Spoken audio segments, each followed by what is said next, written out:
안녕하십니까? 네, 반갑습니다. 네, 여러분들 이 세상을 살아가면서 내가 한번 먹고 살아보겠다고 이리 뛰고 저리 뛰고 고생하는 거 가장 잘 아는 사람은 누굴까요? 그렇죠. 자기 자신만 고생한 거 압니다. 남편이 몰라준다고, 자식이 몰라준다고 화장대 앞에서 눈물, 콧물 이렇게 흘리는 분들은 제가 보기에는 어리석은 분들이에요. 내가 고생한 거 가장 잘하는 나한테 가장 잘해줄 사람은 나밖에 없어요. 많은 분들 이렇게 생각하는 분들이 있어요. 내가 이렇게 고생하면 남편이 한번 호강시켜 주겠지, 자식이 한번 호강시켜 주겠지, 이런 기대를 하다가는 죽을 때까지 호강 한번 못 해요. 네. 호강은 누가 시켜주는 거냐면 내가 시켜주는 거예요. 나를 끌어안아 줄 수 있는 사람은 이 세상에 나밖에 없습니다. 저는 22년 전에 굉장히 31살 나이에 평택 비전동 성당이라는 곳에 본당 신부로 발령을 받아갔어요. 교우가 한 3,500명 정도, 굉장히 큰 성당이었죠. 아주 재미나게 사목을 하는데 2년 지났는데 주교님께서 그 진살이라고 지금 평택 안성 인터체인지 옆에 성당을 분가하라는 거예요. 한 200명 정도 되는 성당을 뭐 명령이 떨어졌으니까 순명해야 돼서 제가 이렇게 땅을 보러 다녔는데 그 평택 평야가 쫙 내려다 보이는데 땅이 3,200평이 나왔어요. 네. 돈은 하나도 없고 그래서 어른 신부님한테, 최고 선배 신부님한테 가서 나 성당 분가해야 되는데 돈 좀 꿔줘라. 그랬더니 이분이 한 번도 주저하지 않으시고 오늘 그분 돌아가셨는데 새벽에 그분 꿈을 꿨어요, 제가. 예, 참 고마운 분이죠. 돈을 꿔주시겠다고. 그래서 돈을 꿔갖고 3,200평이 되는 성당터를 샀어요. 3,200평이면 얼마나 넓으냐 하면 초등학교, 시골 초등학교 하나가 2,000평이에요. 본당의 회장님들이 젊은 신부가 겁도 없이 그렇게 큰 땅을 샀다고. 그거 성당 질 수 없다고. 예, 막 저를 힘들게 하더라고요. 새벽 2시까지 잠도 안 재우고 이렇게 큰 일을 저질렀느냐고. 저는 정말로 잠도 못 자고 이거 정말로 성당을 못 지면 어떻게 하나 정말 고민이 많았어요. 그런데 어쨌든 이제 등기를 다 끝내고 1년이 지났는데 그 성당 터가 16만 원 주고 샀는데 35만 원으로 뛴 거예요. 그래갖고 이제 800평을 팔아서 돈을 갚고 그리고도 땅이 2,400평이 남은 거죠. 그래갖고 이제 성당을 분가해주고 또 성당 지을 수 있는 돈까지 다 제가 200명밖에 안 되니까. 그리고 이제 세월이 20년이 흘렀는데 그 주변에 아파트가 다 들어왔어요. 20년 만에. 근데 성당 통이가 무슨 초등학교보다 크니까 거기다가 주차장도 걱정하지 않고 또 뭐 너무 공원같이 꾸며놔갖고 아파트 사람들도 와서 다 쉬고 교우들이 이제 한 2,000명 정도 됐다고 그러더라고요. 그런데 지금 내 후임자고 지금 그 성당에 다니는 교우들이고 내가 그렇게 고생해서 성당터 산 거 아무도 몰라. 누구만 알아? 나만 알아, 나만. 여러분들 아파트 한 채 살 때 여러분들 얼마나 고생해요. 먹고 싶은 거, 쓰고 싶은 거, 다니고 싶은 거 안 하고 정말로 한번 그거 아파트 하나 사보려고 그 고생을 해갖고 그 아파트 딱 샀을 때 기분 어때요? 근데 그거 고생한 거 누구만 알아? 나만 알아. 그럼 누가 잘해줘야 돼? 내가 잘해줘야 돼요. 저는 경기 평택 안성 인터체인지 지날 때 그 우뚝 솟아있는 성당을 보면서 항상 저한테 이렇게 말합니다. 창현아, 너 정말로 기특하다. 너 정말 20년 전에 네가 그렇게 넓은 터를 마련해놨고 수많은 사람들이 이렇게 쉴 수 있는 공간을 만들어주고 기도할 수 있는 공간을 만들어줬으니까 너 기특하다. 저는 저 자신을 잘 껴안아줘요. 그래서 작년 12월 6일 날 제가 이선희 콘서트를 갔어요. 제가 이선희 씨 굉장히 좋아하거든요. 평창에서는 서울 오나 대전 오나 똑같거든요. 그래서 이제 보니까 대전에 콘서트가 있더라고요. 근데 큰 체육관에서 하는데 중간에 표를 끊었는데도 표값이 얼마냐면 15만 원이야. 근데 누구 돈으로 끊었을 것 같아요? 내 돈으로 끊었어. 나는 남이 잘해줄 때까지 기다리지 않아요. 저는 저한테 잘 해줍니다. 제가 그 BBC라는 프로그램, 백만장자라는 프로그램을 봤는데 굉장히 감동적이에요. 내용이 뭐냐면은 백만장자가 허름한 옷을 입고 빈민가에 가서 봉사활동 하는 거예요. 그 봉사활동 하는 사람들하고 함께. 근데 무료 급식소에 가갖고 봉사활동을 하는데 일주일 동안 봉사활동을 해보니까 무료 급식소 운영하는 사람이 너무너무 힘들게 그 빈민가들, 노숙자들을 위해서 밥을 제공을 해주는 거예요. 일주일을 살고 이 백만장자가 그 무료 급식소 운영하는 그 담당자한테 이 편지 봉투를 2개를 줘요. 첫 번째는 1년 동안 무료 급식할 수 있는 돈을 줘요. 두 번째 봉투가 첫 번째 봉투 받았을 때는 이 무료 봉사자가 막 박수치고 좋아했는데 두 번째 봉투 받았을 때는 이 사람이 눈물을 펑펑 쏟았어요.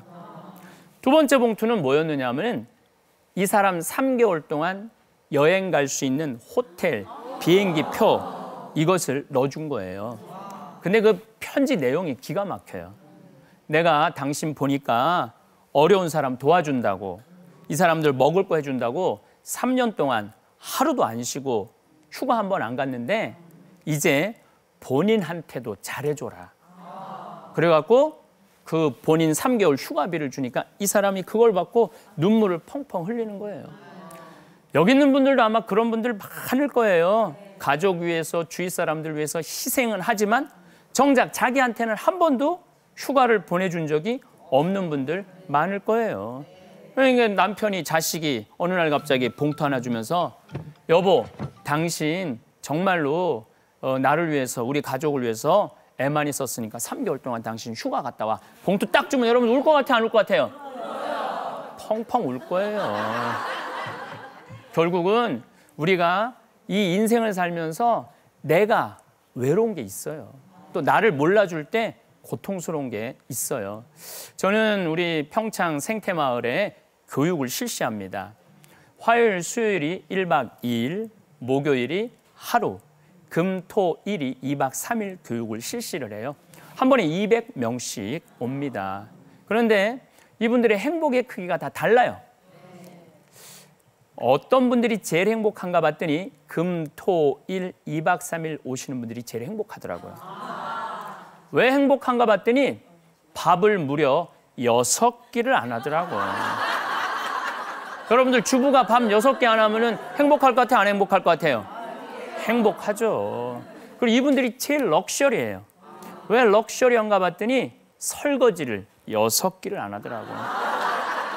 그러니까 밥 식사하시고 난 다음에 우리 잠비아에서 오는 커피를 그 아이들을 위해서 판매를 하거든요. 향이 참 좋아요. 그 커피를 뽑아서 우리는 평창강이 내려다 보여요. 거기에 데크에 앉아서 우아하게 커피 한 잔을 마시는 거예요. 주부가 그런 여유를 언제 부려봐요. 근데 2박 3일 이틀 밤 자고 제 강의 듣고 두부 만들어 먹고 찰떡 만들어 먹는데 드는 비용이 얼마냐면 8만 원이에요. 이틀 밤 자고 밥 6개 먹는데 굉장히 싸죠? 그런데 우리 집에 대개 교육에 참가하시는 분들 나이를 보면 60대들이에요. 그러면 30살에서부터 60살까지 시집 와서 밥하고 빨래하고 청소하고 애 낳고 애 키웠다면은 한 달 가사 노동비가 얼마냐면 250만 원이래요. 이게 법원에서 판결이 나왔더라고요. 이혼한 부부들 그거 계산을 해갖고 얼마만큼 주라고 250만 원이야.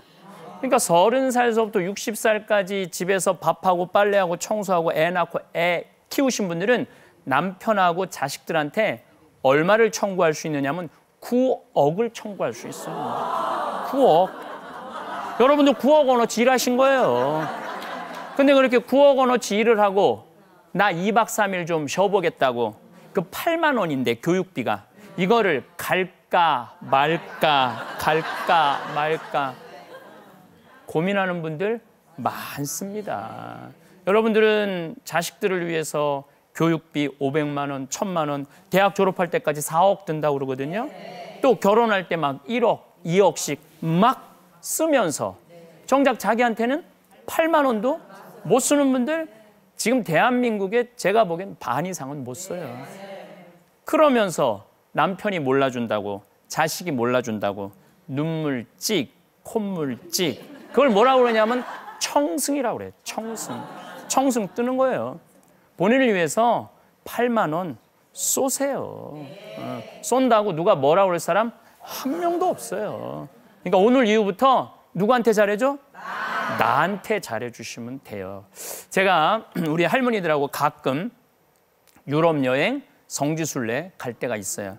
그럼 뭐 이제 파리를 가면은 인천공항에 딱 그 할머니들 나오는 거 보면 볼만해요. 선글라스 그냥 막 끼고 돈을 얼마나 그냥 하는지 그냥 여기다가 그냥 돈주머니 차고 정말로 멋있게 나와요. 뭐 비행기 타고 뭐 행복하게 가죠. 근데 딱 파리에 내리면은 현지 가이드가 버스를 가지고 나옵니다. 이제 버스에 올라타면은 가이드가 그래요. 내일은 루브르 박물관 갈 것이고 에펠탑을 갈 것이고 얘기 들으면 막 가슴이 막 설레. 예. 그리고 아침 식사는 호텔 식당에서 와서 하시면 된다고. 얼마나 기분이 좋아요. 그런데 이 가이드가 마지막에 이상한 얘기를 해요. 무슨 얘기를 하냐면은 여기는 팁이 아주 중요하다고. 여행 가방 내릴 때 호텔 방까지 옮겨주는 포터한테 1달러 주시고 그리고 호텔에서 나올 때 1달러 침대에 내려놓으시라고. 그럼 이때부터 이 할머니들 머리가 복잡해져. 전혀 생각하지 않았던 돈이 갑자기 튀어나온 거예요. 그래갖고 내가 보면은 막 호텔에 도착해갖고 막 내릴 때 포터들이 막 짐을 날르려고 오면은요, 할머니들이 이렇게 말합니다. 놔두라고, 내가 갖고 올라갈 거라고. 그런 분들이 진짜 많아요. 왜? 1달러가 아까웠어. 아까운 거예요.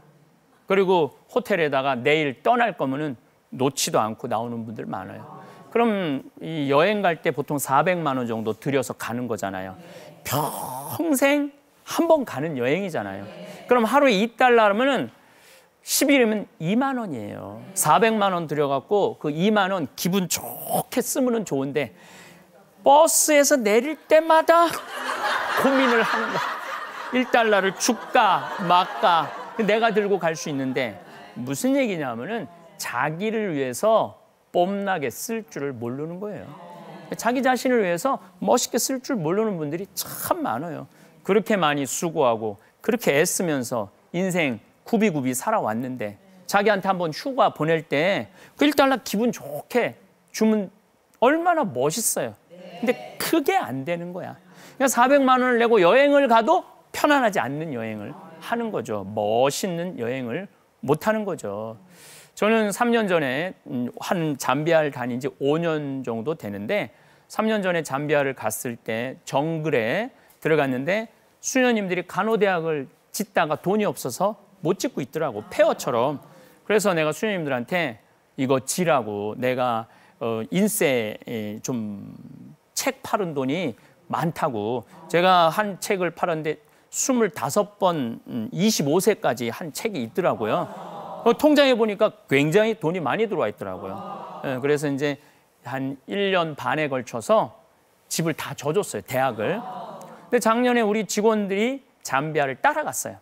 근데 뭐 한국에 있을 땐 그 느낌이 없었는데 잠비아에 가보니까 어마어마하게 큰 대학이 서 있거든.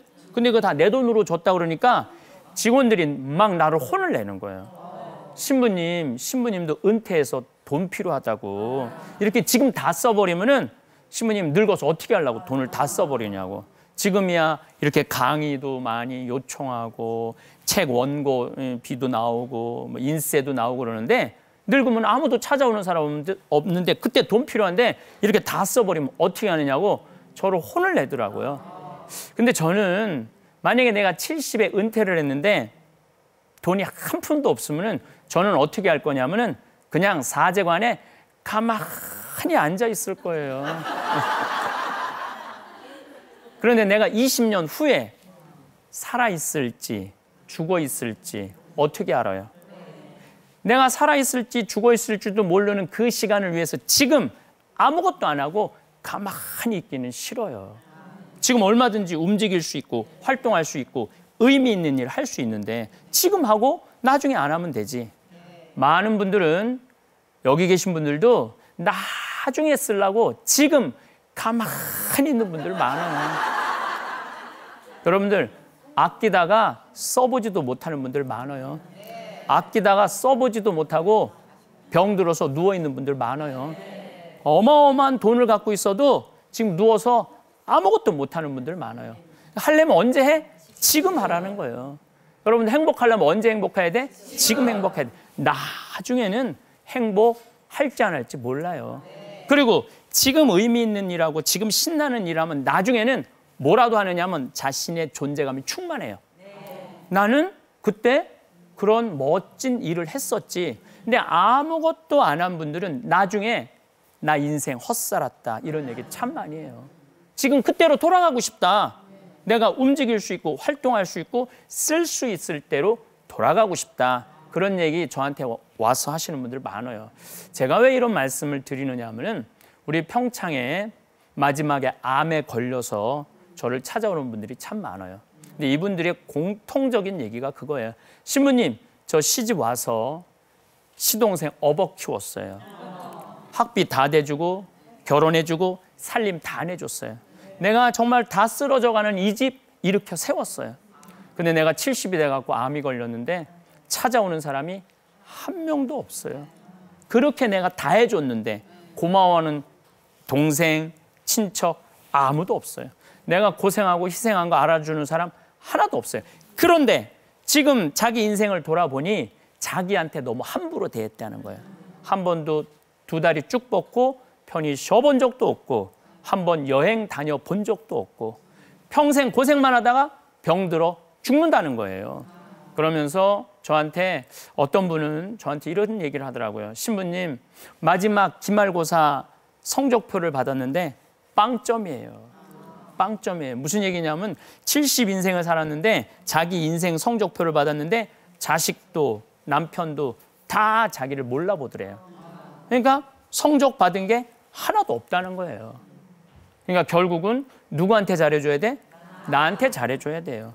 내가 똑바로 서야지 남을 세워줄 수 있는 거예요.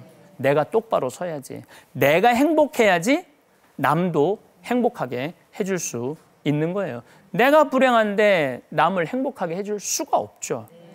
저는 이렇게 강의 나올 때나 또 이제 오늘은 여러분들한테 강의하지만은 보통 한 500명, 1000명한테 강의할 때 참 많아요. 그럼 꼭 거울을 확인을 해요. 머리는 잘 됐는지, 이 새집은 안 졌는지, 또 이에 고춧가루는 꼈는지 꼭 거울을 봅니다. 그리고 제일 중요하게 여기는 건 바지에 자꾸는 올라갔는지. 이거 가장 마지막에 확인하는 거예요.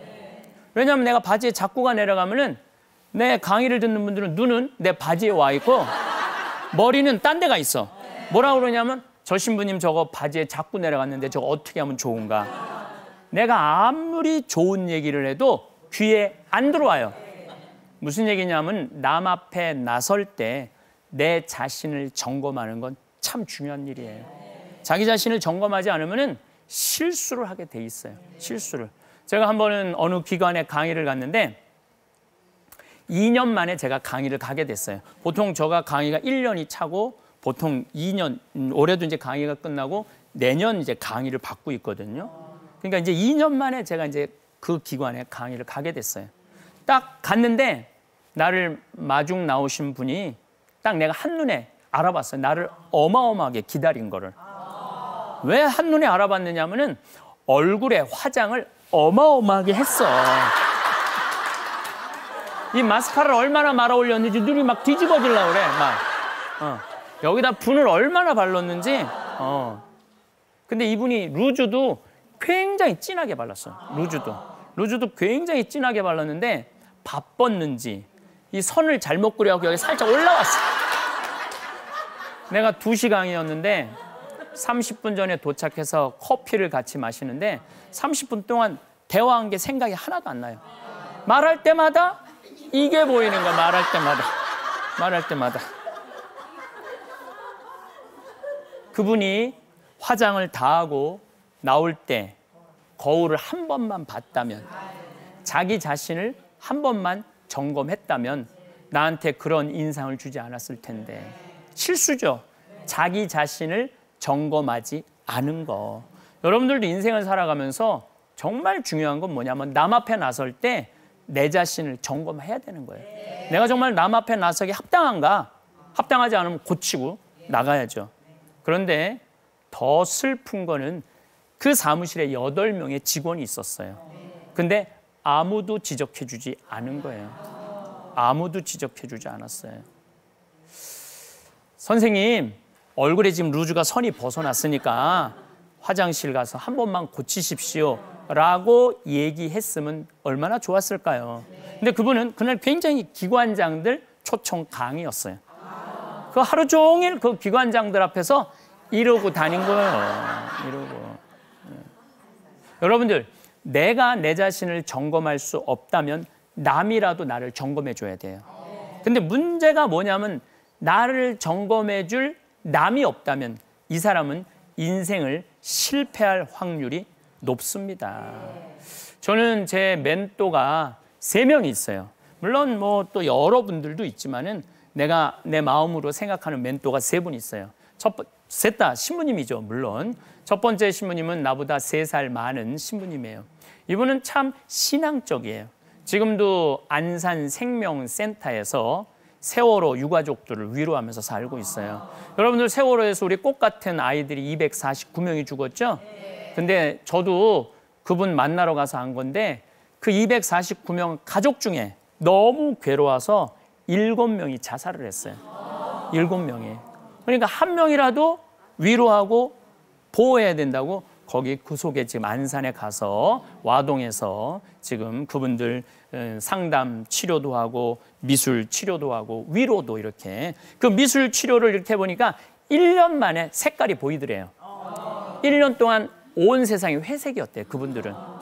근데 조금씩 그 위로하시는 그 신부님인데 그분하고 얘기를 하면은 예수님 말 듣는 것 같아요. 참 좋아요, 신앙적으로. 근데 한 번은 그분이 우리 사제관에 평창에 오시더니 제가 이제 안방에서 주무시게 했죠. 우리 손님이니까. 안방에서 주무시게 했더니 내 옷장을 딱 열어보더니 제가 이렇게 강의 다닌다고 양복이 많아요. 한 12벌 정도 돼요, 양복이. 딱 보더니 저한테 이렇게 말하는 거예요. 황 신부, 예수님은 옷을 한 벌만 입고 다니라고 그랬는데 이렇게 많은 옷을 입고 다니면은 가난한 거에 당신이 내가 어긋나는 거 아니냐라고 저를 혼을 내더라고요. 저는 너무너무 부끄러웠어요. 왜냐하면은 내가 예수님의 제자인데 강의는 둘째고 옷 한 벌만 입고 다니라고 그랬는데 봄, 여름, 가을, 겨울로 그냥 4벌씩 해갖고 12벌이나 입고 다니는 제 자신이 너무너무 창피하더라고요. 그래서 그렇게 한번 혼나고 난 다음에 그 양복을 다 나눠줬어요. 내 몸에 맞는 사람 찾아서 나눠주느냐고 정말로 힘들었어요. 근데 제가 이제 그분 성당에 한번 가게 됐어요. 역시 그분도 나 강의 다니니까 안방에서 자라고 안방을 내주시더라고요. 안방에 들어가서 나도 딱 옷장을 열어봤는데 제가 너무너무 놀랐어요. 딱 2벌 걸려있더라고, 양복이. 그러니까 내가 그분한테 혼이 나는 거죠. 혼이 나는데 반성을 하게 되더라고요. 지난 겨울에 우리 이제 저 이렇게 후원하는 분이 신부님, 우리는 지금도 눈이 와요. 예, 요즘도 눈이 와요. 제가 이렇게 강의 나갈 때 보면은 치악산 나올 때 막 눈이 펑펑, 3월 달인데도 눈이 펑펑 와요. 그러니까 이제 저 후원하는 분이 신부님 추우니까 겨울 잠바 하나, 오리털 뭐 거위털 이런 거, 그런 거 선물하겠다고 잠바를 하나 선물하더라고요. 근데 밤에 받았는데 신부님 그거 보증서 버리지 마세요. 그래서 왜? 그랬더니 이거 수리할 때 그게 필요하다는 거예요. 알았다. 그리고 이제 집에 와서 그 보증서를 딱 봤는데 가격표가 적혀 있는데 165만 원짜리 잠바더라고요. 어쩐지 입는데 몸에 딱 붙더라고. 근데 내가 그 옷을 입어보고 갈등을 했어요. 어떤 갈등을 했느냐 하면은 야, 내가 대한민국에 그래도 행복을 강의하는 신부인데 이렇게 비싼 옷을 입고 평범한 분들한테 여러분들 행복하십시오라고 말할 힘이 생길까? 힘이 안 생길 것 같더라고요. 또 하나 중요한 거는 그 우리 베드로 신부님이 내가 그 옷을 입고 다닌 걸 알면 당장에 쫓아와서 혼을 내실 것 같아요. 예수님은 가난하게 살라고 그랬는데 네가 165만 원짜리 명품 옷을 입고 다니면은 네가 제정신이냐? 그래서 아주 다음 날 그분한테 갖다 줬어요. 나를 죽이려면은 이런 옷을 계속 줘라. 그리고 내가 한번 이제 목욕을 좋아해갖고 온천 한번 갔는데 그 밑에 이렇게 오리털 옷들 세일을 하더라고요. 보니까 한 8만 원 정도 하더라고요. 그래서 내가 얘기했어요. 야, 보니까 8만 원짜리 옷도 많더라. 그랬더니 8만 원짜리 이 오리털 그 카탈로그를 3개를 보냈더라고요. 회색, 청색, 까만색. 신부님 어느 걸로 사드릴까요? 그러길래 내가 그건 3개 다 사줘 보내라. 그리고 이제 그것을 입고 있는데 춥지도 않고 아주 좋더라고요. 그러니까 나를 혼내줄 수 있는 신부님이 있다는 게 참 좋은 것 같아요. 여러분들도 인생 살아가면서 혼내줄 사람이 한 사람도 없잖아요. 그럼 여러분들은 인생 실수할 수 있어요. 잘못할 수 있어요. 나를 혼내줄 수 있는 멘토 꼭 필요합니다. 또 한 분은 그분은 아주 예술적인 신부님이고 철학적인 신부님이에요. 그림도 얼마나 잘 그리는지 몰라요. 이번에 그림 전시회를 해서 잠비아에 고아원 아이들 돕겠다고 지금 열심히 그림 그리고 계세요. 근데 이분은 무슨 얘기를 하냐면 신부들도 정신병에 든다는 거예요. 신부들도. 근데 처음에는 그 얘기가 참 받아들이기 힘들었어요. 이 성직자가 왜 정신병에 들어? 근데 그분 지론은 그래요. 혼자 사는 사람들은 정신병이 든대요. 혼자 사는 사람들은. 왜냐하면 혼자 밥 먹고 혼자 텔레비 보고 혼자 술 먹는 사람들은 정신병이 들 수밖에 없다는 거예요. 그래서 당신이 하고 싶은 거는 그런 혼자 이렇게 힘들게 남들 지도한다고 나서는 사람들 치료해 주는 일을 하고 싶다고. 그림 그리고 음식 만들어 줘가면서 그분하고 만나면은 한 분은 굉장히 신앙적이고 한 분은 굉장히 철학적이에요. 그래서 그 형님하고 만나면은 날밤 새는지 모르고 세상 살아가는 얘기를 참 많이 할 수 있어요. 근데 두 번째 좋은 멘토죠. 세 번째 멘토는 나보다 7살 많은 형님인데 이분은 정말로 아무 생각이 없는 신부님이에요. 예. 만나보면 아침부터 저녁까지 지내면은 유익한 얘기를 한 번도 한 적이 없어, 이분은. 근데 문제는 이분은 아침부터 저녁까지 같이 있어도 지겹지 않아요. 즐거워요. 그냥 하루 종일 있는데 1분밖에 안 있는 것 같아. 그래서 내가 휴가를 갈 때도 항상 이분하고 다녀요. 근데 이 형님은 그야말로 내가 음식을 먹다가 입에 김이 묻잖아요. 그러면 손을 내밀어서 떼어줘요. 유명한 신부님이 이렇게 김 묻히고 다니면 되느냐고. 한 번은 너무 제가 놀랐어요.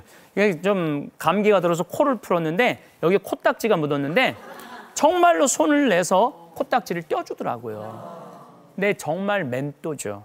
나를 배려해주고 아껴주고 사랑해주는. 여러분들 가끔 이렇게 많은 분들하고 이렇게 밥 먹을 때 내가 정말 좋아하는 사람인데 지금 고춧가루가 꼈어. 굉장히 중요한 분이랑 식사하는데 근데 손을 내밀어서 떼어줄 수 있는 사람이 몇 명이나 될까요?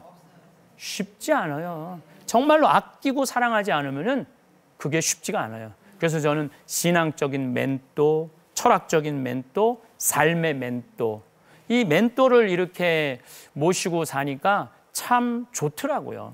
그러니까 나를 혼내줄 수 있는 사람이 꼭 필요해요. 만약에 여러분들 멘토가 한 명도 없다면, 내 삶을 가지고 의논할 사람이 한 명도 없다면 여러분들은 실패할 확률이 많습니다. 적어도 멘토 3명은 있어야 돼요. 오늘 정하세요. 적어도 여러분들 삶을 들여다볼 수 있는 사람 중에 잘 사는 사람들 가서 얘기하셔요. 나는 당신을 내 멘토로 삼고 싶다고. 그러면은 그분들이 책임감을 갖는데요. 유심히 보고 유심히 이끌어 준다는 거예요. 근데 생전 말 안 해. 그럼 그쪽에서도 생전 지적해 주지 않는 거예요. 내가 혹시 잘못되면은 저를 좀 지적해 주세요 라는 멘토 3명이 있다면 여러분들은 인생을 실패하지 않을 겁니다. 소크라테스는 뭐라고 그랬죠? 너 자신을 알라고 그랬죠? 부처님은 뭐라고 그랬냐면 자기 자신이 누군지를 아는 사람은 부처고 자기 자신이 누군지 모르는 사람은 중생이라고 그랬어요. 예수님은 남의 눈에 있는 티끌 생각하지 말고 자기 눈에 있는 들보 꺼내라고 그래요. 우리가 아까 자기 자신한테 잘해주는 것도 중요하지만은 더 중요한 거는 자기 자신을 수신하는 거. 이 세상에서 가장 힘든 일이 뭐냐면 자기 자신 들여다보는 일이에요. 자기 자신 모른 채 살아가는 사람들이 대부분이에요. 아니 왜 그 유명한 철학가가 그 유명한 성인들이 가장 중요하게 여기는 거를 자기 자신을 들여다보는 일이라고 할까요? 대한민국이 지금 이 혼란을 겪는 이유 중에 하나는 자기 자신의 본 모습을 들여다보지 않고 출세, 돈에, 명예에 눈이 멀어갖고 앞으로 뛰어간 거예요. 예수님이 이런 말을 합니다. 온 세상을 얻는다 하더라도 자기 목숨을 잃는다면 소용이 없다. 지금 우리 감옥에 가 있는 분들 대부분이 온 세상 얻은 분들 아니에요? 정말로 그 기가 막힌 자리에서 호령하던 분들 아니에요? 근데 그분들 지금 어디 가 있어요? 감옥에 가 있죠? 그 감옥에 가 있는 분들은 자기 자신 들여다보는 일을 안 했던 거예요. 우리 누구나 해야 되는 첫 번째 일이 자기 자신을 들여다보는 일이에요. 나는 누구인가? 이걸 물어야 돼. 나는 누구인가? 나는 천주교 신부잖아요. 나는 천주교 신부 뭐 하는 사람이야? 사람들한테 희망, 기쁨, 복음을 전하는 사람이에요. 근데 내가 맨날 신경질 부리고 짜증 부린다면은 나는 나답지 못한 거죠. 소방관은 나는 누구인가 물어볼 때 불이 났을 때 불 속에 들어있는 사람 어떻게 해야 돼? 구해내야 되잖아요. 근데 소방관이 빨리 들어가 그런데 나 무서워 나 안 들어갈 거야. 그게 소방관이에요? 소방관 아니에요? 소방관 아니에요. 뛰어 들어가야 돼. 그러니까 소방관은 죽음의 위험에 처해 있는 사람 구하는 사람이야. 그게 나는 누구인가라는 질문을 할 때 나오는 얘기예요. 선생님은 나는 누구인가 물을 때 선생님 뭐 하는 사람이에요? 가르치는 사람? 공부 가르치는 사람? 요거 제가 대한민국 국민들한테 확실하게 말하고 싶은 것 중에 하나예요. 선생님은 공부 가르치는 사람이 아니에요. 선생님은 행복을 가르치는 사람이에요. 그리고 이미 유럽 선진 교육국은 학교에 와갖고 애들이 공부하는 게 중요하다고 생각하지 않아요. 성적 내는 거 중요하게 여기지 않아요. 뭐를 가장 중요하게 여기냐면 아이가 학교에 와서 행복하게 지내다 가는 게 가장 중요하다고 생각을 해요. 그러니까 얘네들은 어렸을 때부터 행복한 애들이에요. 행복한 애들은 커서 행복합니다. 근데 어렸을 때부터 맨날 등수에 공부에 학원에 스트레스 받는 애들은 커서도 불행한 거예요. 지금 대한민국의 교육자들이 공부를 가르친다는 생각에 온 국민이 그게 다 박혀 있기 때문에 대한민국이 행복하지 않은 거예요. 행복을 가르치는 사람이죠. 공부를 가르치는 사람이 절대 아닙니다. 행복한 사람이 공부해야지 그 사회가 행복한 사회가 돼요. 행복하지 않은 사람이 공부 잘하면은 그 사회는 불행한 사회가 될 수밖에 없죠. 교수님들은 뭐 하는 분들이에요? 진리를 가르치는 분들이에요. 적어도 교수님들은. 근데 우리 2대 사태를 보면은 총장, 학장, 교수님들이 전부 다 한 통속이 돼갖고 학교 나오지도 않는 아이한테 성적을 줬어요. 그거는 진리를 가르치는 사람으로서 묻지 않았기 때문에 그래요. 내 자신이 뭐 하는 사람인가? 나는 누구인가를 물으면 어떻게 살 것인가가 나와요. 여러분들 어때요? 나는 주부야. 나는 엄마야. 엄마는 뭐 하는 사람이야? 가정을 행복하게 꾸미는 사람이죠. 근데 엄마들이 가정을 행복하게 꾸미지 않고 애 공부시키잖아요. 그러니까 엄마들도 지금 선생님하고 하는 게 다를 바가 하나도 없는 거예요. 잘못하고 있는 거죠. 그래서 나는 누구인가라는 질문은 참 중요한 것 같아요. 여러분들은 지금 내가 있는 자리에서 내가 정말로 나의 신분에 대해서 제대로 묻고 있느냐 이거 물어볼 필요가 있어요. 저는 14살 때 세례를 받았어요. 천주교 세례를. 세례 받기 전에 저는 어땠느냐? 반장, 부반장 해봤던 적이 없어요, 저는.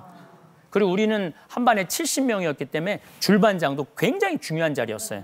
근데 난 줄반장도 해봤던 적이 없어, 줄반장도. 우등상도 타봤던 적이 없어요, 저는.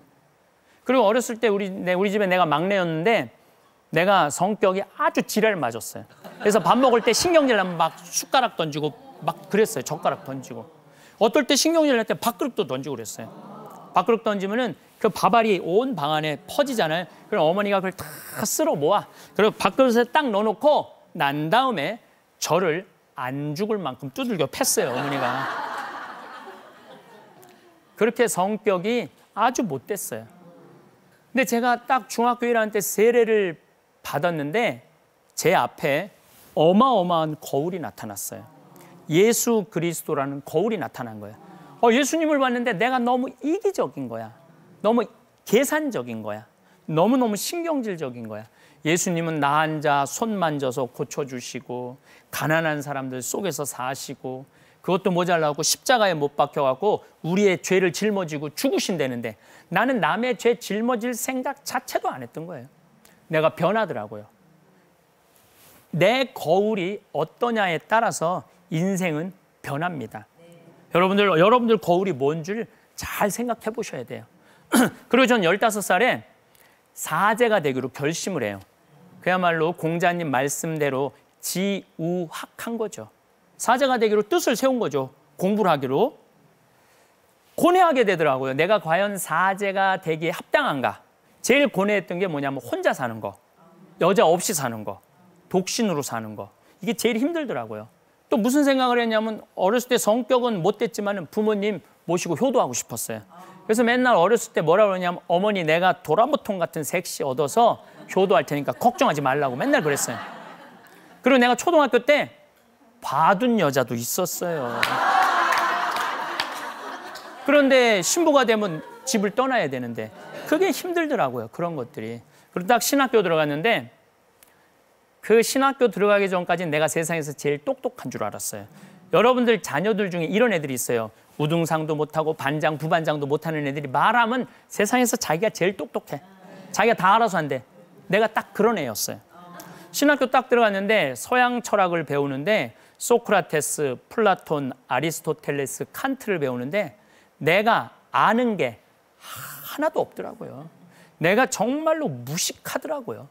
제가 많은 분들 보면 이렇게 말하는 분들이 있어요. 나는 딱 보면 알아.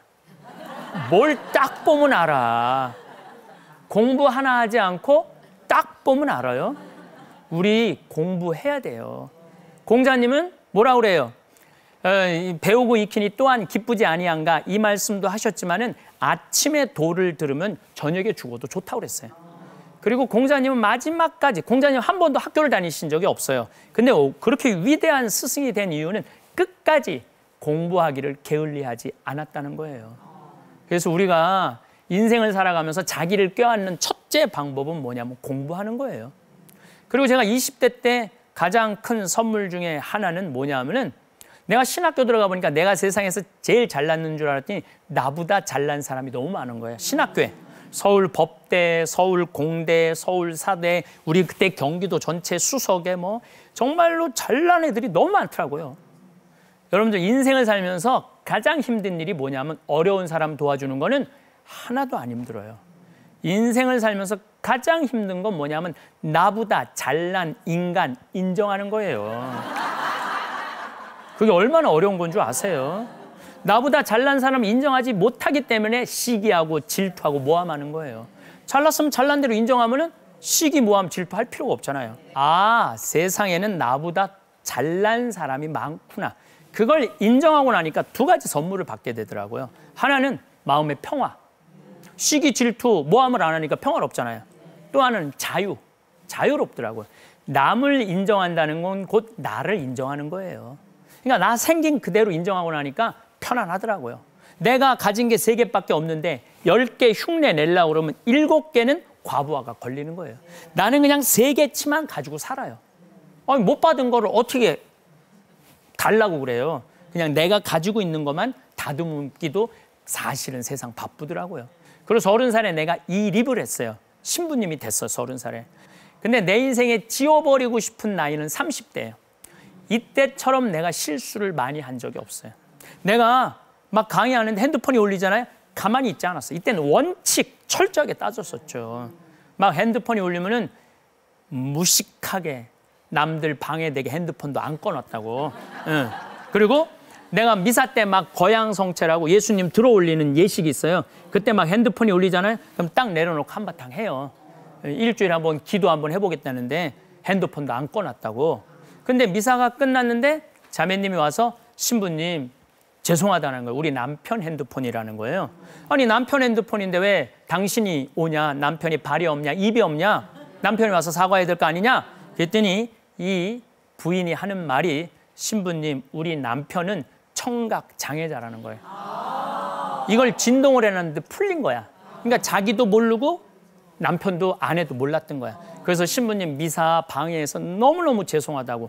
내가 이 이야기를 들은 이후부터 지금까지 내 강의에 핸드폰 울려도 한 번도 신경질을 부린 적이 없어.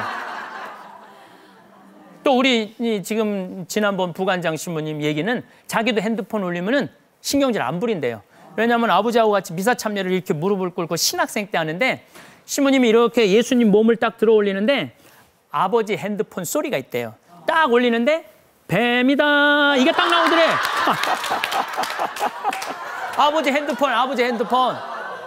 내 아버지도 이런 실수를 하는데 내가 누구한테 신경질을 부리느냐 이거야. 그러면서 자기도 그리고 내 나이 돼 보니까 내 바지에서 핸드폰이 울리는지 안 울리는지도 몰라요. 할머니들 핸드폰 못 꺼놨다고 신경질 부릴 게 아니더라고. 근데 30대 때는 그게 안 됐어요. 30대 때는 여러분들 병원에 가보면 레지던트들 깐깐해 안 깐깐해? 깐깐해죠? 교수님들은 부드러워요 안 부드러워요? 나 신부 때 딱 레지던트 신부였어요. 그리고 30대 때 가장 아쉬웠던 건 뭐냐면은 사람을 골라 만난 거예요. 지금 지워버리고 싶어요. 왜냐하면 내가 뭐 환경운동한다고 돈 많이 필요하잖아요. 그럼 막 돈 있는 사람들이 와서 신부님 도와드릴게요. 이 땅 팔리면 도와드릴게요. 그러면은 가장 그 사람한테 그냥 잘해주고 막 그랬어요. 근데 문제는 이놈의 땅이 왜 이렇게 안 팔려? 30대 때는 부자들, 권력 있는 사람들을 따라다녔어요. 근데 지워버리고 싶었던 거야. 근데 40대 돼 보니까 신부들의 진정한 협조자는 평범한 할머니들이더라고. 열심히 신앙생활하는 아줌마들이지 돈 있는 사람들이 아니야 보니까.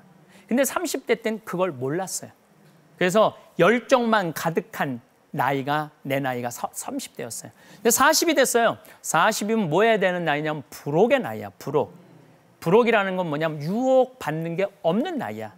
그리고 의심받는 게 없는 나이야. 그러니까 40이 되면서 정말로 좀 욕심이 많이 없어졌어요.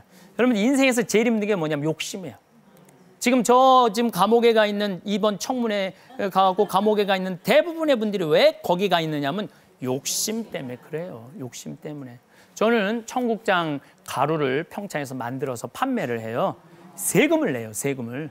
제가 작년에도 세금을 2억 1천만 원을 냈어요. 많이 내죠. 세금을 많이 내요. 근데 이제 우리는 뭐 카드로도 많이 사지만은 현금으로 많이 사요. 근데 우리 국장님이 나한테 아주 좋은 걸 알려주더라고요.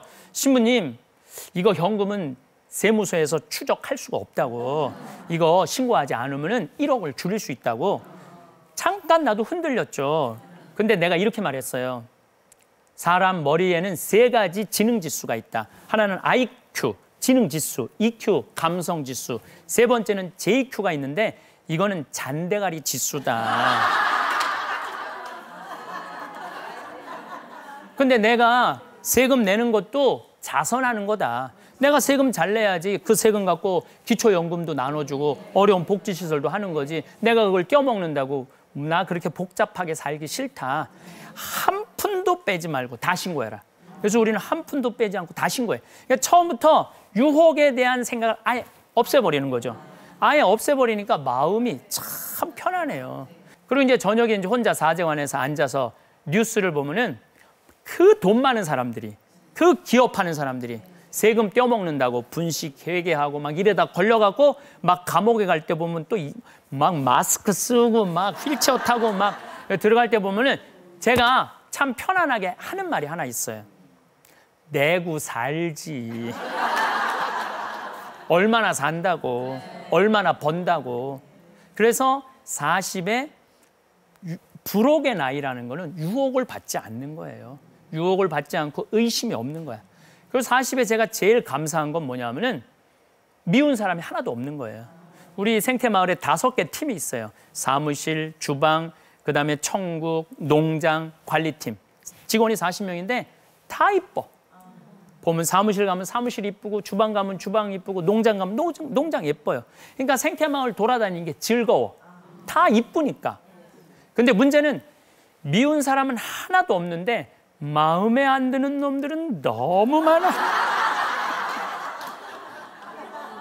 근데 여러분들, 온 세상 사람들이 다 마음에 들어야 돼요? 그거는 아니에요. 온 세상 사람들이 어떻게 마음에 다 들어요. 네모난 사람 있고 세모난 사람 있고 동그란 사람 있고 별난 사람 있는데, 제가 인생을 살아보니까 궁합이 있더라고요. 나도 무당 얘기하는 거예요. 궁합이 있어. 사람은 성향이 맞는 사람이 있어요. 그래서 이렇게 보면은 저도 우리 수원교회 제일 무서운 신부님하고 제일 친했어요. 다른 신부들은 근처도 안 갔는데 나는 그분하고 지내면 너무너무 좋았어요. 그분은 돌아가셨지만은 오늘도 정말 그분 꿈을 꿀 정도로 참 보고 싶고 그리워요. 그분하고 나하고 궁합이 맞는 거죠. 그러니까 여러분들도 궁합 안 맞는 사람하고는 만나지 마세요. 어떤 사람 만나면 돼? 궁합 맞는 사람하고만 만나면 돼. 그것만 해도 인생이 행복해요. 근데 꼭 보면은 이런 사람이 있어요. 궁합 안 맞는 사람, 주 예수의 이름으로 사랑한다고 그냥 들이대는 사람들이 있어. 그러시지 마세요. 그래서 40 정도 되면은 사람도 선택해서 나하고 맞는 사람 편안하게 만날 수 있는 지혜가 필요해요. 제가 이제 나이가 50이 됐어요. 지천명의 나이예요. 하늘의 뜻을 아는 나이예요. 하늘의 뜻을. 근데 30대 때는 내가 하느님의 이름을 빌려서 내 일을 했어요. 그러니까 뭐 일이 안 되면 막 신경질이 났어. 근데 50이 돼서는 하늘의 뜻을 아니까, 아, 내가 이제 하느님의 일을 하는구나, 이런 생각이 들더라고요. 그러니까 일이 안 될 때는 내가 어떻게 하느냐면 하느님이 원하는 게 아닌가 보다. 쉽게 포기를 했어요. 30대 때는 포기가 안 됐는데. 여러분들 49까지는 세상살이에 관심이 많다면 50부터는 삼라, 만상, 우주 돌아가는 거에 관심이 많아야 돼요. 세상 우주 질서에 대한 깨달음이 있어야 돼요. 50이 넘었는데도 세상살이에 관심이 많고 거기에 머리가 번뇌, 탈번자야, 뇌가 탄다면은 그거는 이제 나이를 잘못 먹기 시작하는 거죠. 제가 이제 잠비아 이렇게 일을 하면서 요즘 참 행복해요. 잠비아 일을 하면서 거기에 뭐 빈민가 학교도 줘주고 또 간호대학도 줘주고 신학교도 줘주는데 3년 전에 아까 말씀드렸듯이 간호대학 짓는데 총 5억이 들어간다는 거예요. 내가 2억을 내놓고 3억은 평화방송 강의 때 얘기했어요. 1,000만 원씩 30명만 나를 도와주면은 내가 간호대학을 줘줄 수 있을 것 같다고 2월에 얘기했는데 4월 마지막 주에 우리 국장한테 얼마가 들어왔냐 그러니까 2억 8천이 들어왔다는 거예요. 그래서 내가 하느님한테 이렇게 기도했어요. 하느님, 왜 2천만 원이 비냐고. 진짜로 그렇게 기도했어요. 아니 내가 2억 내놨으면 당신은 3억 내놔야 될 거 아니냐고. 나는 당신 일하는데 당신도 해야 될 거 아니냐고. 근데 그날 밤에 할머니 한 분 전화했어요. 신앙도 다른 분이. 신부님 기도 중에 신부님 돈 필요할 것 같아서 2천만 원 보냈다는 거예요. 많은 사람들은 놀라는데 저는 무섭더라고요. 왜냐하면 그 기도가 바로 대답이 나오니까 무섭더라고요. 어쨌든 요즘은 포기가 쉬워요. 왜냐하면 막 일을 하다가 진행이 안 되면은 당신이 원하는 게 아니네. 그리고 내가 급한 게 아니라 누가 급해? 하느님이 급하니까 하느님이 알아서 하겠지. 이 마음이 참 저를 편안하게 하더라고요. 이제 60이면 뭐 해야 되는 나이냐면 이순해야 되는 나이예요. 이순이라는 건 뭐냐면 귀가 편안해야 되는 나이야. 또 이순이라는 건 뭐냐면 누가 무슨 말을 하면 못 알아듣는 게 없어야 돼. 다 알아들어야 돼. 근데 60 되신 분이 무슨 말을 했는데 나 그거 처음 듣는 얘기네. 나 이해가 안 되네. 이러면은 이거 60 잘못된 거죠. 제 친구가 해준 얘기예요. 커피숍을 하는 친구인데 1시에 60 넘은 아줌마들이 10명이 들어오더래요. 뭐 커피 한 잔에 5,000원, 6,000원 하니까 야, 한 5, 6만 원 벌겠구나.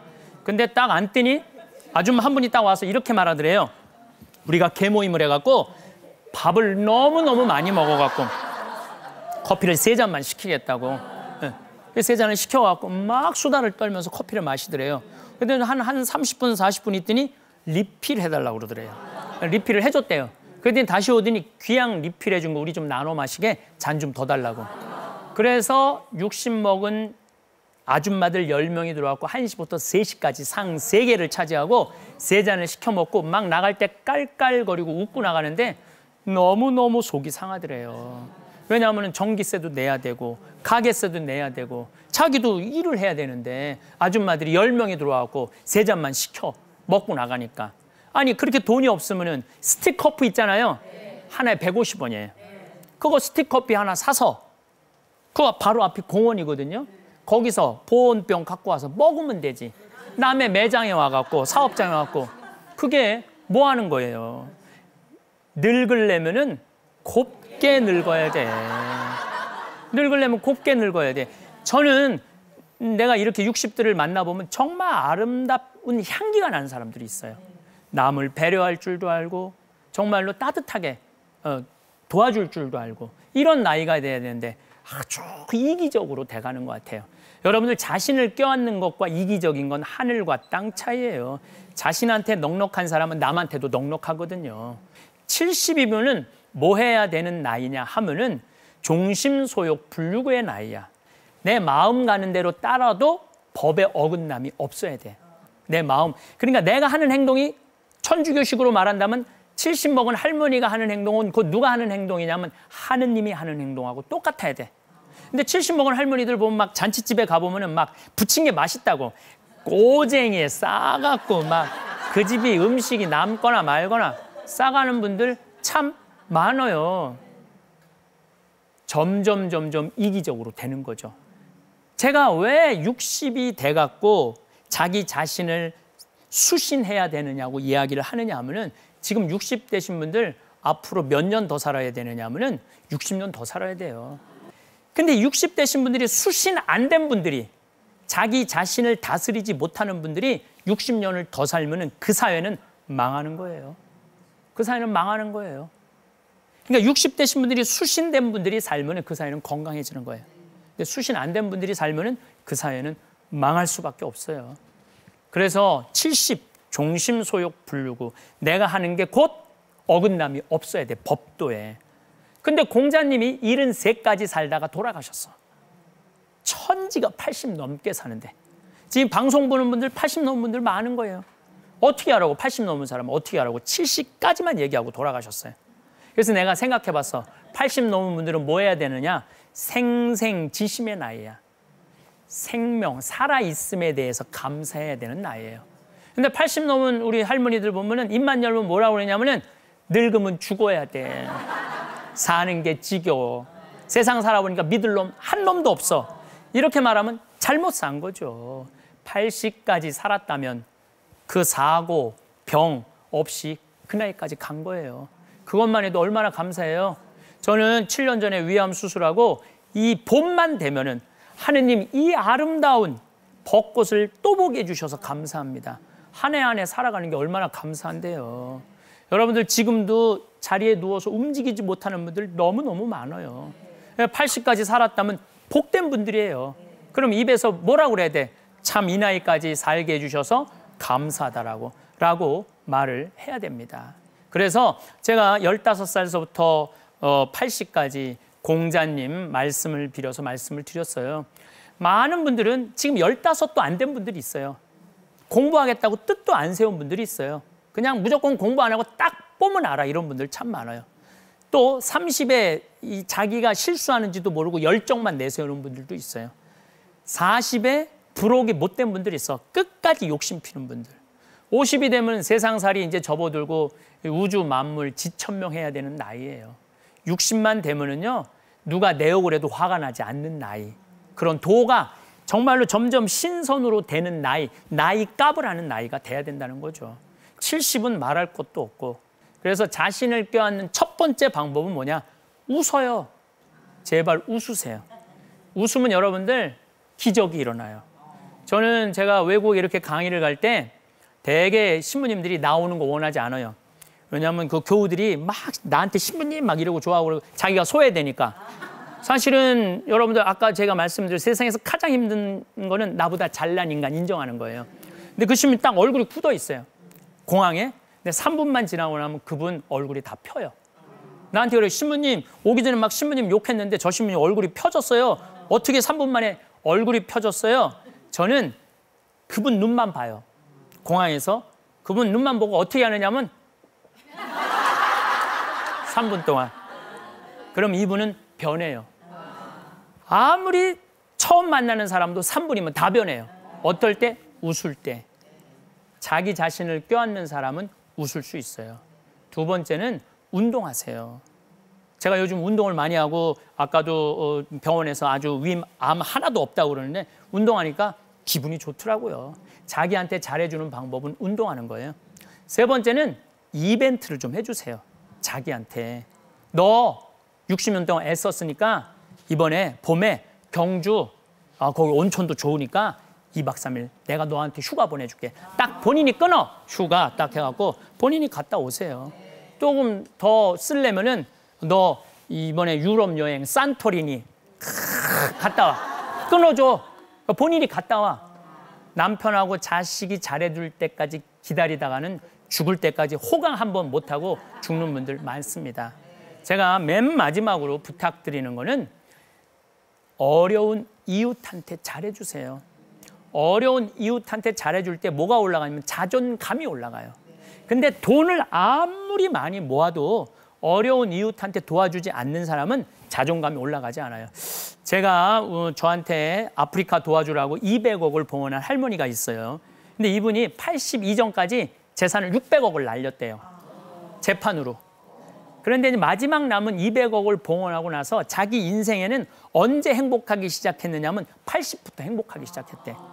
200억을 어려운 사람을 도와주고부터. 그러니까 대한민국이 지금 충분히 행복할 수 있어요. 근데 뭐가 문제냐면 가지고 있는 사람이 나누지 않기 때문에. 근데 그 사람들이 뭐가 안 되느냐면 수신이 안 돼 있는 거예요. 그래서 여러분들 자기 자신한테 잘해주세요. 이 세상 살이하면서 얼마나 힘들게 살아왔어요. 굽이굽이. 그러니까 자기를 꼭 껴안는 그런 여러분들 되시기를 바라겠습니다. 감사합니다. 네, 강의 잘 들었습니다. 네. 또 궁금한 점 있으시면 질문해 주시죠. 어떤 부분부터 해주실까요? 네, 결국 내가 행복해야 가정도 행복하다고 말씀하셨는데요. 하지만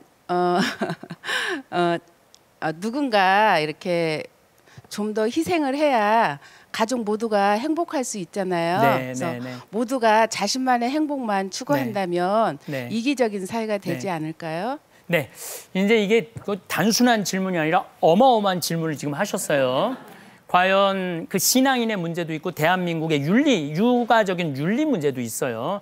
남을 위해서 희생해야 된다라고 이렇게 그래야지 우리 사회가 건강해진다고 그러는데 제가 우리 집에 마지막 단계 이제 상담 오시는 분들의 똑같은 얘기가 그거예요. 신부님, 내가 헛살았다는 얘기는 뭐냐면은 남을 위해서 희생하다 보니 그 사람들도 건강해지지 않더라는 거예요. 그 사람들도. 그러니까 공짜로 받으니까 감사한 줄 모르는 거죠. 자기는 온 목숨을 다해서 했는데 그 사람들은 당연하게 받아들이더라는 거죠. 그러니까 일단은 내가 완전하게 서야 돼. 내가 완전하게 쓴 사람이 남을 잘해줄 때 그게 건강하지 나중에 후회와 회한이 되기 싫으면은 자기한테 잘해줘야 돼요. 사실 인생이 후회 없이 산다는 게 참 어려운데 신부님은 혹시 가장 후회스러운 일이 있다면 무엇이 있는지 되게 궁금합니다. 항상 제가 후회하는 게 이놈의 입. 왜냐면 말을 많이 하는 사람이잖아요. 말을 많이 하는 사람이니까 1년에 뭐 자주는 아니더라도 실수할 때가 있어요. 며칠 전에도 어떤 아주 봉사 열심히 하는 젊은 친구하고 밥을 먹는데 그냥 텔레비전을 보면서 나는 요즘 판사들 정말로 마음에 안 든다고 그랬더니 그 친구가 이런 말을 하는 거예요. 신부님 그래도 요즘 판사들 정당 아주 남 눈치 안 보고 아주 소신껏 재판하는 사람들 많다고 나 그런 사람 본 적이 없다고. 그런데 그 친구가 신부님 우리 마누라가 판사인데 소심판 나를 도와주는 사람인데 판사인지 몰랐던 거예요 제가. 이놈의 입을 다스리지 못할 때가 제일 후회될 때가 많아요. 황창현 신부님께 다시 한번 큰 박수 보내주시죠. 감사합니다. 고맙습니다.